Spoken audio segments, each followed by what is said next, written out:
那今天蓝妹儿就给你带来了一道麻辣烫，味道比外面卖的还要好吃。锅内呢倒一点油，放入蒜末和小葱末爆香，加上一块火锅底料炒化了，再往锅内倒入一瓶250毫升的纯牛奶，稍微搅一搅。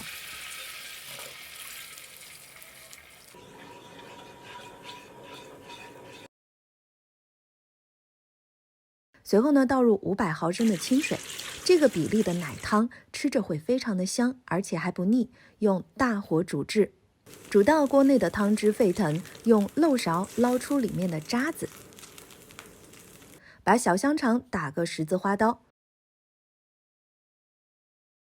锅内下金针菇、火锅丸子、小香肠、蟹柳棒等等食材煮至。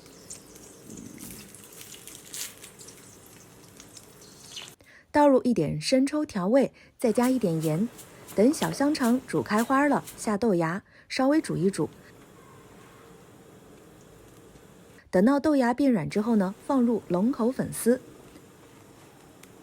粉丝变软之后再放入几片生菜叶子，按压到汤里面。加3勺稀释好的麻酱。那这个芝麻酱呢，我加了一点水稀释的。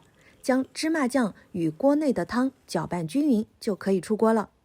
将煮好的麻辣烫装入大碗当中，还别说这个味道呢比外面的卖的麻辣烫还要好吃。喜欢吃麻辣烫的朋友赶快试试吧。最后呢，在表面上撒上一些香菜末就好啦。吃一口，哇，实在是太香啦！